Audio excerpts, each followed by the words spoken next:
राम्रो कुराको पछाडि कोही जाँदैनन्, खराबको पछि सबै जान्छन्। रक्सी व्यापारीहरूले कहीँ धाउनु पर्दैन, तर दूध बेच्नेहरूले घर घर चार्नुपर्छ। आउनुहोस् भगवान श्रीकृष्णलाई प्रणाम गर्दै दोस्रो अध्यायलाई प्रारम्भ गरौँ। पहिलो अध्यायमा हजुरहरूले अर्जुन विषाद योग श्रवण गर्नुभएको थियो भने दोस्रो अध्यायमा साङ्ख्य योगको वर्णन गरिएको छ।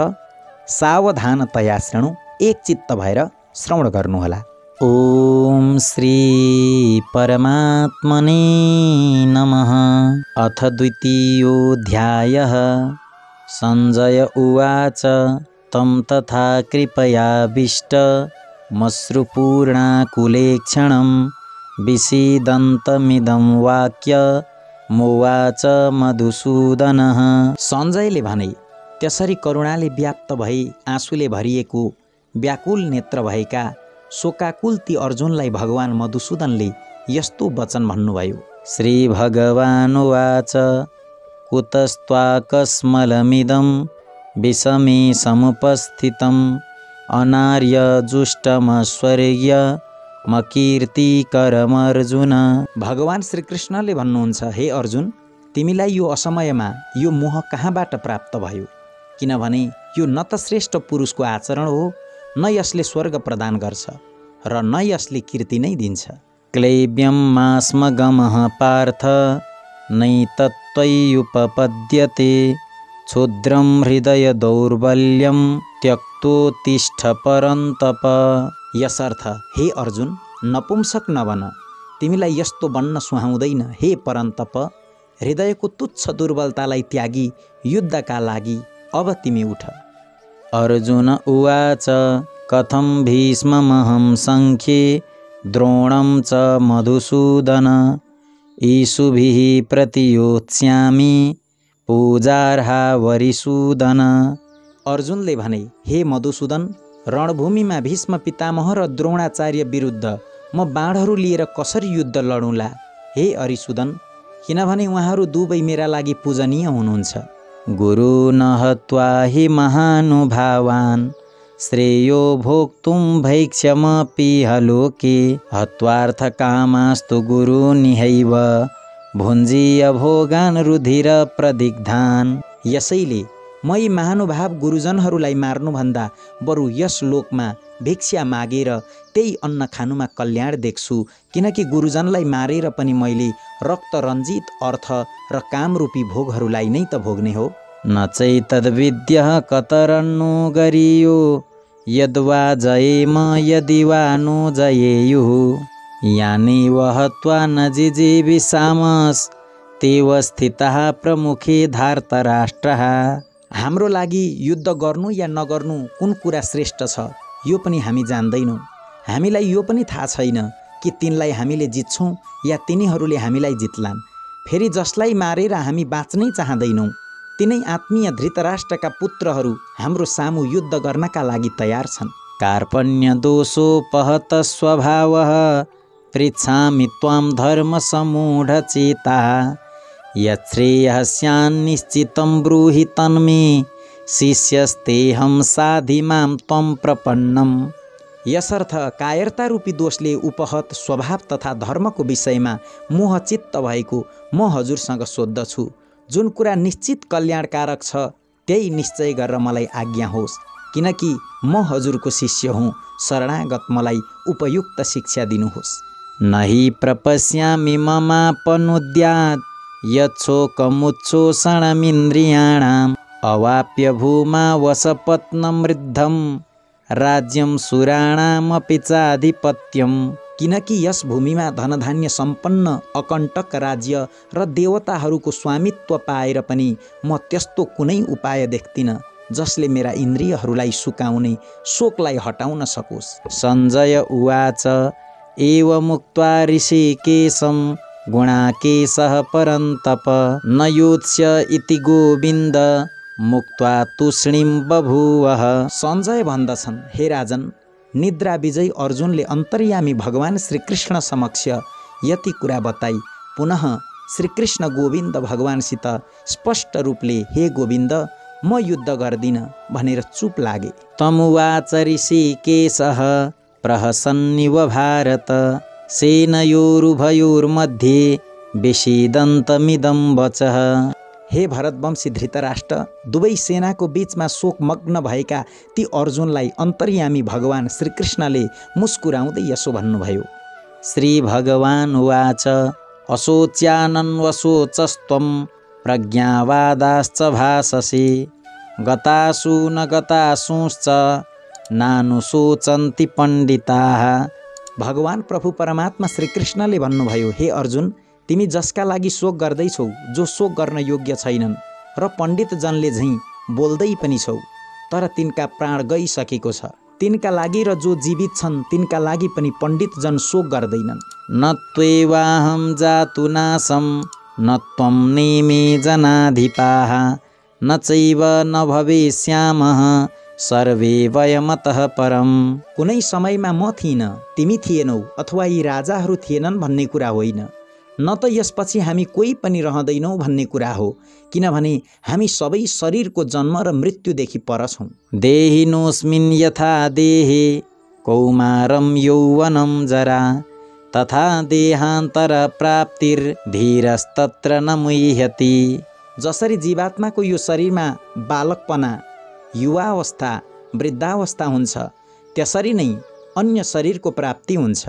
त्यसमा तत्त्वज्ञानी धीर पुरुष कहिले मोहित हुँदैनन्। मात्रा स्पर्शास्तु कौन्तेय शीतोष्ण सुख दुःखदा आगमा पानीयो नित्यास्तां स्थितिक्षस्व भारत। हे कुन्ती पुत्र, जाडो, गर्मी र सुख दुःख प्रदान गर्ने इन्द्रिय र विषयहरूको संयोग त उत्पत्ति विनाशशील र अनित्य छन्। तसर्थ हे भरतवंशी अर्जुन, तिमीले यिनलाई सहन गर। यम हि न व्यथयन्त्येते पुरुषं पुरुषर्षभ सम दुःख सुखम धीरम सोमृतत्वाय कल्पते। किनकि हे पुरुष श्रेष्ठ, दुःख सुखलाई समान ठान्ने जुन धीर पुरुषहरूलाई यी इन्द्रिय तथा विषयहरूको संयोगले विचलित पार्न सक्दैनन्, त्यो पुरुष मोक्ष प्राप्तिका लागि योग्य ठहरिन्छ। ना सतो विद्यते भावो ना भावो विद्यते सतः उभयोरपि दृष्टोऽन्तस्त्वनयोस्तत्त्वदर्शिभिः। असत वस्तुको अस्तित्व नै छैन भने सतको अभाव छैन। यस प्रकार यी दुवैको तत्त्वज्ञानी पुरुषहरूद्वारा देखिएको हुन्छ। अविनाशी तु तद्विद्धि येन सर्वमिदं ततं विनाशमव्ययस्यास्य न कश्चित् कर्तुमर्हति। कहिल्यै नाश नहुने तत्त्व त त्यसलाई जान जसद्वारा यो सम्पूर्ण विश्व व्याप्त छ। अविनाशी यस नित्यको नाश गर्न कोही पनि समर्थ छैन। अन्तवन्त इमे देहा नित्यस्योक्तः शरीरिणः अनाशिनो प्रमेयस्य तस्माद्युध्यस्व भारत। यस नाश रहित अप्रमेय नित्य स्वरूप जीवात्माका यी सबै शरीर नाशवान मानिएका छन्। यसर्थ हे भरतवंशी अर्जुन, तिमी युद्ध गर। य एनं वेत्ति हन्तारं यश्चैनं मन्यते हतम् उभौ तौ न बिजानीतो नायं हन्ति न हन्यते। जसले यस आत्मालाई मार्नेवाला ठान्दछ अथवा जसले यसलाई मरेको ठान्दछ, ती दुवैले जान्दैनन्। किनकि यो आत्माले वास्तवमा न त कसैलाई मार्दछ न त कसैद्वारा मारिन्छ। न जायते म्रियते वा कदाचि नायं भूत्वा भविता वा न भूयः अजो नित्यः शाश्वतोऽयं पुराणो न हन्यते हन्यमाने शरीरे। यो आत्मा न कुनै कालमा जन्मन्छ न त मर्छ नै, अथवा यो आत्मा पहिले भएर फेरि हुनेवाला होइन। त्यसैले यो आत्मा अजन्मा, नित्य, निरन्तर रहिरहने, शाश्वत छ र पुरातन पनि छ। यो देह मृत्यु भएपछि पनि यसको नाश हुँदैन। वेदा विनाशिनं नित्यं य एनमजमव्ययं कथं स पुरुषः पार्थ कम घातयति हन्तिकम्। हे पृथापुत्र अर्जुन, जो पुरुष यस आत्मालाई अविनाशी, नित्य, अजन्मा र अव्यय छ भन्ने जान्दछ, त्यो पुरुषले कसरी कसलाई मार्न लगाउँछ वा कसलाई मार्दछ। वासांसि जीर्णानि यथा विहाय नवानि गृह्णाति नरोपराणि तथा शरीराणि विहाय जीर्णान्यन्यानि संयाति नवानि देहि। जसरी मानिसले पुराना कपडा फालेर नयाँ कपडा लगाउँछन्, त्यसै गरी जीवात्माले पनि पुराना शरीरहरूलाई त्यागेर नयाँ शरीर ग्रहण गर्दछ। नैनं छिन्दन्ति शस्त्राणि नैनं दहति पावकः न चैनं क्लेदयन्त्यापो न शोषयति मारुतः। यस आत्मालाई शस्त्रले काट्न सक्दैन, यसलाई आगोले पनि जलाउन सक्दैन, पानीले गलाउन पनि सक्दैन भने वायुले पनि सुकाउन सक्दैन। अच्छेद्यो यमदाह्यो मक्लेद्यो शोष्य एव च नित्यः सर्वगतः स्थाणु रचलोऽयं सनातनः। यो आत्मा अक्षेत्य काट्न नसकिने, अदाह्य जलाउन नसकिने, अक्लेद्य गलाउन नसकिने र अशोष्य सुकाउन नसकिने छ। त्यसैले यो आत्मा नित्य सर्वव्यापी अचल स्थिर छ र सनातन छ। अव्यक्तोऽयमचिन्त्योऽयमविकार्योऽयमुच्यते तस्मादेवं विदित्वैनं नानुशोचितुमर्हसि। यो आत्मा अव्यक्त, अचिन्त्य र विकार रहित छ भनिन्छ। यसर्थ हे अर्जुन, यो आत्मालाई यस किसिमको तत्त्व जानेर तिमी शोक गर्न योग्य छैनौ, अर्थात् तिमीले शोक गर्नु उचित छैन। अथ चैनं नित्यजातं नित्यं वा मन्यसे मृतं तथापि त्वं महाबाहो नैनं शोचितुमर्हसि। तर यदि तिमीले यो आत्मालाई सधैँ जन्मनेवाला र मर्नेवाला मान्छौ भने पनि हे महाबाहो, तिमीले यसका लागि शोक गर्नु उचित छैन। जातस्य हि ध्रुवो मृत्युरु ध्रुवं जन्म मृतस्य च तस्मादपरिहार्येऽर्थे न त्वं शोचितुमर्हसि। किनभने जसले जन्म लिन्छ उसको मृत्यु निश्चित छ, त्यसरी नै मरेकाको जन्म पनि सुनिश्चित छ। त्यसै कारण नभई नछाड्ने विषयमा तिमीले शोक गर्न योग्य छैन। अव्यक्तादीनि भूतानि व्यक्तमध्यानि भारत अव्यक्तनिधनान्येव तत्र का परिदेवना। हे अर्जुन, सम्पूर्ण प्राणीहरू जन्म पूर्व अप्रकट नै थिए र मरेपछि पनि अप्रकट नै रहन्छन्, केवल बीचमा देखिएका मात्र हुन्। यस्तो अवस्थामा पनि के को शोक गर्नु। आश्चर्यवत् पश्यति कश्चिदेन माश्चर्यवद् वदति तथैव चान्यः आश्चर्यवश्चैनमन्यः शृणोति श्रुत्वाप्येनं वेद न चैव कश्चित्। कुनै महापुरुषले यस आत्मालाई आश्चर्यजनक देख्दछ, त्यसै गरी अर्को महापुरुषले यसको तत्त्वलाई आश्चर्यमय भनी वर्णन गर्दछ भने अर्को कुनै अधिकारी पुरुषले यसलाई आश्चर्य साथ सुन्दछ र कसैले त सुनेर पनि यसलाई बुझ्दैनन्। देहि नित्यमवध्योऽयं देहे सर्वस्य भारत तस्मात् सर्वाणि भूतानि न त्वं शोचितुमर्हसि। हे अर्जुन, यो आत्मा सबैको शरीरमा सदा अवध्य छ, यसर्थ सम्पूर्ण प्राणीहरूका लागि तिमीले शोक गर्नु हुँदैन। स्वधर्ममपि चावेक्ष्य न विकम्पितुमर्हसि धर्म्याद्धियुद्धान् श्रेयोऽन्यत् क्षत्रियस्य न विद्यते। आफ्नो धर्मलाई हेरेर पनि तिमी डराउन योग्य छैनौ, अर्थात् तिमी डराउनु पर्दैन, किनकि क्षत्रियका लागि आफ्नो धर्ममय युद्धभन्दा ठुलो अर्को कुनै कल्याणकारी कर्तव्य छैन। दृच्छया चोपपन्नं स्वर्गद्वारमपावृतं सुखिनः क्षत्रियः पार्थ लभन्ते युद्धमीदृशम्। हे पार्थ, स्वाभाविक रूपमा प्राप्त भएका र खुला भएका स्वर्गका ढोका रूपी यस प्रकारको युद्धलाई भाग्यवान क्षत्रियहरूले मात्रै प्राप्त गर्दछन्। अथ चेत्त्वमिमं धर्म्यं सङ्ग्रामं न करिष्यसि ततः स्वधर्मं कीर्तिं च हित्वा पापमवाप्स्यसि। तर यदि यो धर्ममय युद्ध गरेनौ भने तिमीले स्वधर्म र कीर्तिलाई गुमाउँदै पापलाई प्राप्त गर्नेछौ। अकीर्तिं चापि भूतानि कथयिष्यन्ति ते व्ययाम् सम्भावितस्य चाकीर्तिर्मरणादतिरिच्यते। साँच्चै सबैजनाले धेरै वर्षसम्म तिम्रो अपकीर्तिको चर्चा गर्नेछन्, जुन अपकीर्ति प्रतिष्ठित पुरुषका लागि मृत्युभन्दा पनि ठुलो हुन्छ। भयाद्रणादुपरतं मंस्यन्ते त्वां महारथाः येषां च त्वं बहुमतो भूत्वा यास्यसि लाघवम्।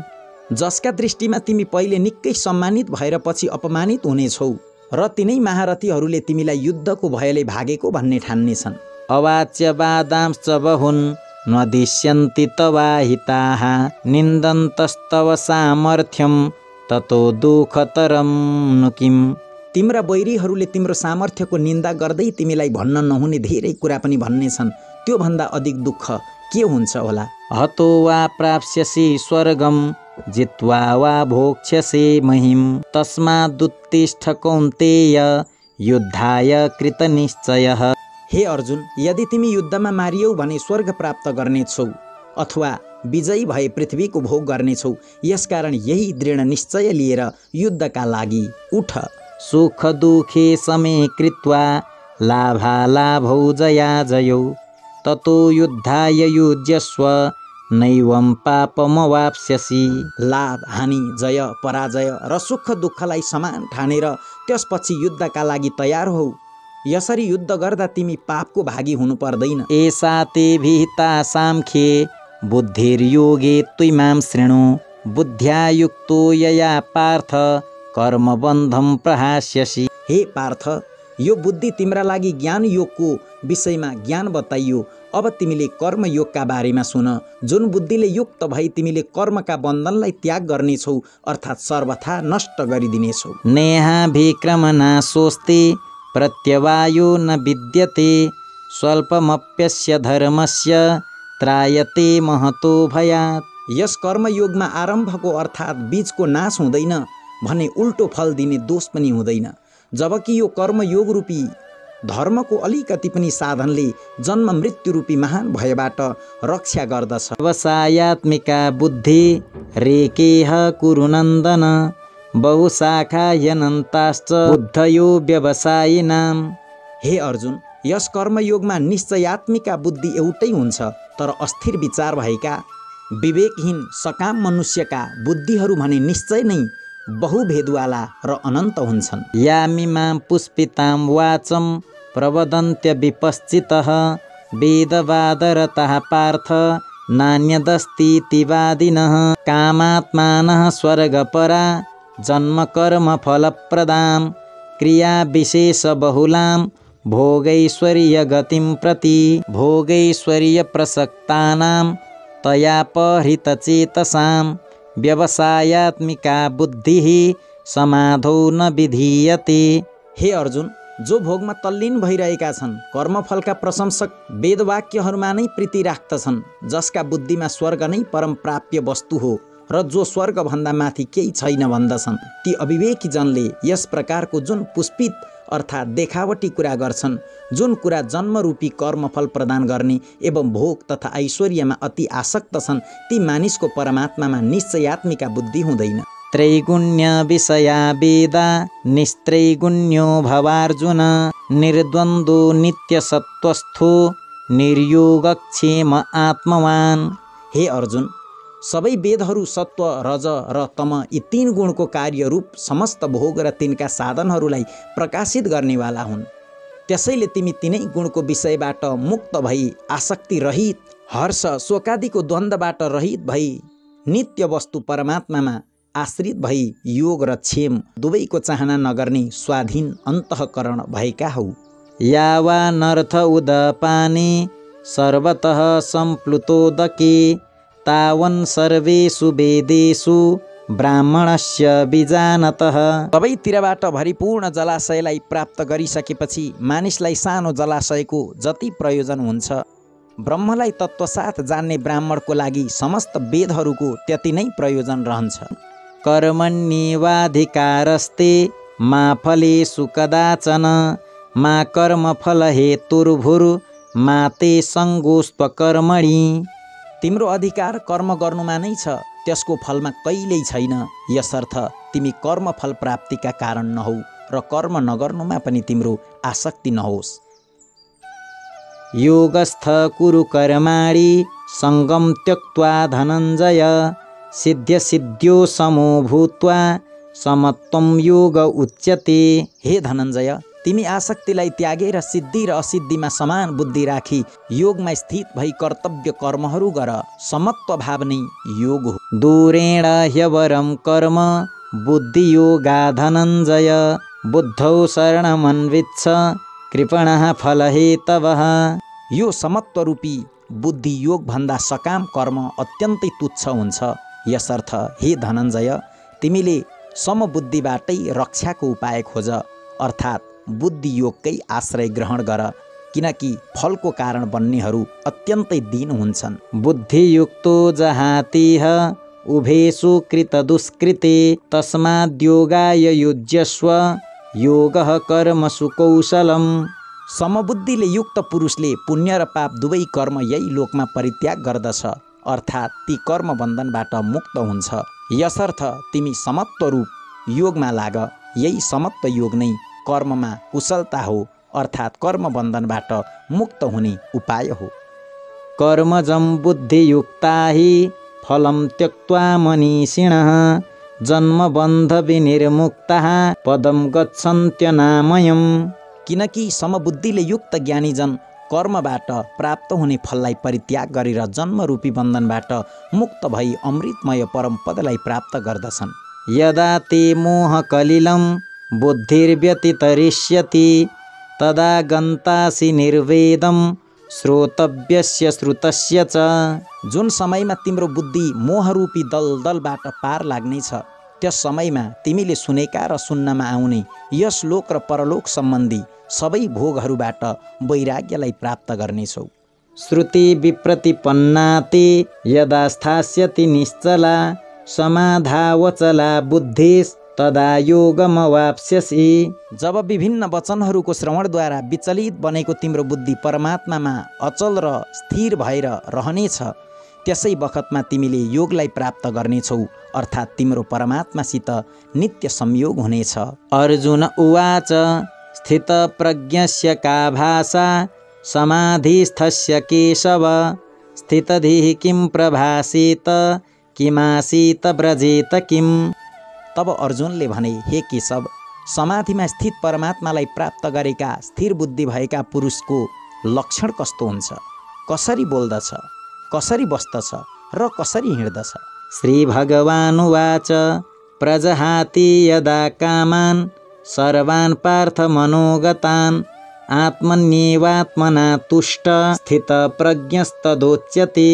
भगवान प्रभु परमात्मा श्रीकृष्ण भन्नुहुन्छ, हे अर्जुन, जति बेला यस्तो पुरुषले मनमा रहेका सम्पूर्ण कामनाहरूलाई राम्ररी त्यागिदिन्छ र आत्माद्वारा आत्मामा नै सन्तुष्ट रहन्छ, त्यस बखत उसलाई स्थित प्रज्ञ भनिन्छ। दुःखेष्वनुद्विग्नमनः सुखेषु विगतस्पृहः वीतरागभयक्रोधः स्थितधीर्मुनिरुच्यते। दुःख प्राप्त हुँदा जसको मनमा उद्वेग हुँदैन, सुख प्राप्तिमा जो सर्वदा निष्प्रिय रहन्छ तथा जसका राग भय क्रोध नष्ट भएका छ, त्यस्तो मुनिलाई स्थिर बुद्धिवाला भनिन्छ। यः सर्वत्रानभिस्नेहः तत्तत् प्राप्य शुभाशुभं नाभिनन्दति न द्वेष्टि तस्य प्रज्ञा प्रतिष्ठिता। जो पुरुष सर्वत्र स्नेह रहित हुँदै तत्तत् शुभ या अशुभ वस्तुलाई प्राप्त गर्दा पनि न प्रसन्न हुन्छ र न द्वेष गर्दछ भने उसको बुद्धि स्थिर हुन्छ। यदा संहरते चायं कुर्मोऽङ्गानिव सर्वशः इन्द्रियाणीन्द्रियार्थेभ्यः तस्य प्रज्ञा प्रतिष्ठिता। जसरी कछुवाले सबैतिरबाट आफ्ना अङ्गलाई सङ्कुचित पार्दछ, त्यसरी नै जब कुनै पुरुष इन्द्रियहरूका विषयहरूबाट आफ्ना इन्द्रियहरूलाई हटाउँदछ, तब त्यसलाई स्थिर बुद्धि भएको भनेर भन्नुपर्दछ। विषया विनिवर्तन्ते निराहारस्य देहिनः रसवर्जं रसोऽप्यस्य परं दृष्ट्वा निवर्तते। इन्द्रियहरूद्वारा विषयहरू ग्रहण नगर्ने पुरुषका पनि केवल विषय त निवृत्त हुन्छन्, तर तिनमा रहने आसक्ति निवृत्त हुँदैन। यस्थित प्रज्ञ पुरुषको त आसक्ति पनि परमात्मालाई साक्षात्कार गरी निवृत्त हुन्छ। यततो ह्यपि कौन्तेय पुरुषस्य विपश्चितः इन्द्रियाणि प्रमाथीनि हरन्ति प्रसभं मनः। हे अर्जुन, आसक्तिको नाश नहुनाले यी प्रमथन स्वभाव भएका इन्द्रियहरूले प्रयास गर्दै बुद्धिमान पुरुषको मनलाई पनि बलपूर्वक हरण गर्दछन्। तानि सर्वाणि संयम्य युक्त आसीत मत्परः वशे हि यस्येन्द्रियाणि तस्य प्रज्ञा प्रतिष्ठिता।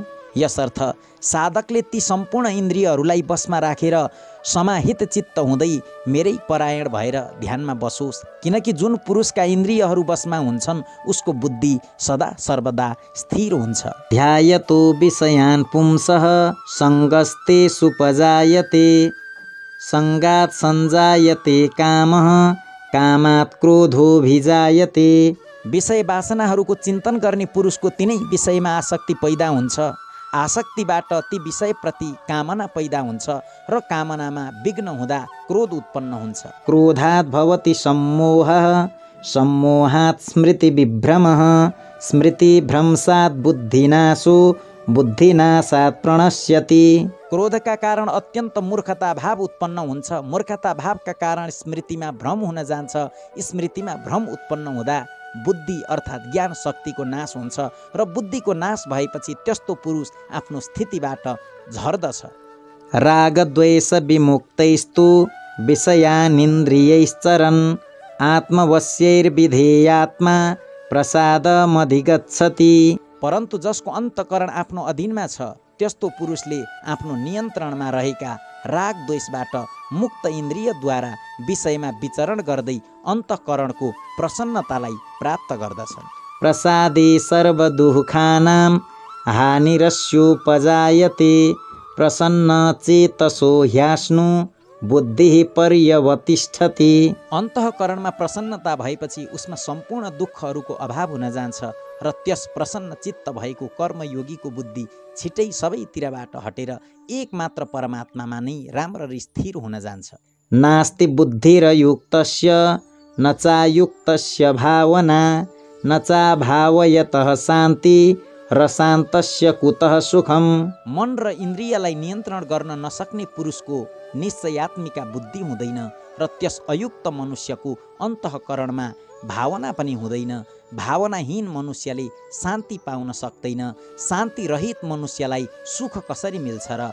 इन्द्रियाणां हि चरतां यन्मनो नुविधीयते तदस्य हरति प्रज्ञां वायुर्नावमिवाम्भसि। किनकि जसरी पानी माथि हिँडिरहने डुङ्गालाई हावाले हल्लाइदिन्छ त्यसै गरी विषयहरूमा विचरण गर्दै गरेका इन्द्रियहरूमध्ये मन जुन इन्द्रियसँग रहन्छ त्यो एउटै इन्द्रियले त्यस अयुक्त पुरुषको बुद्धिलाई हरण गर्दछ। तस्माद्यस्य महाबाहो निगृहीतानि सर्वशः इन्द्रियाणीन्द्रियार्थेभ्यस्तस्य प्रज्ञा प्रतिष्ठिता।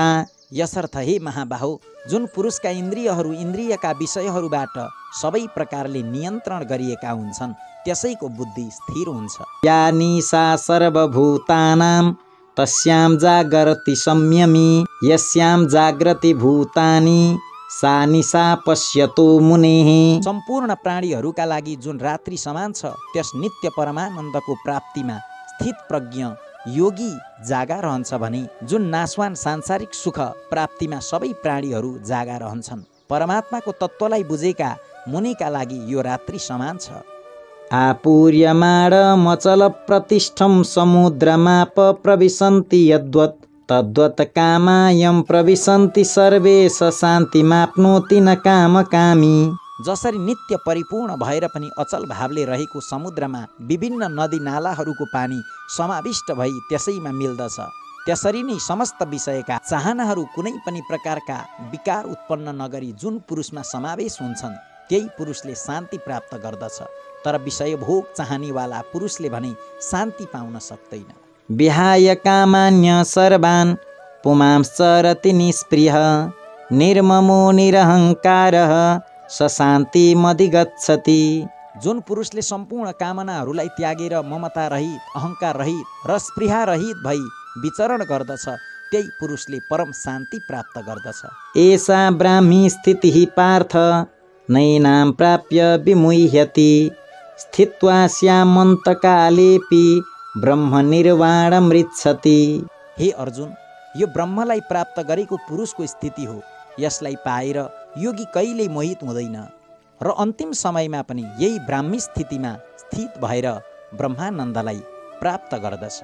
भन्दै दोस्रो अध्यायलाई यही नै विराम। तेस्रो अध्याय भने भोलि बिहान 5 बजे यसै ज्ञानमार्ग टिभीको माध्यमद्वारा सुन्न सक्नुहुनेछ भन्दै म पनि हजुरहरू माझबाट आजलाई भने बिदा चाहन्छु। हस्त धन्यवाद। सबैको जय हो, सबैको मङ्गल होस्। जय श्री राधे, जय श्री कृष्ण।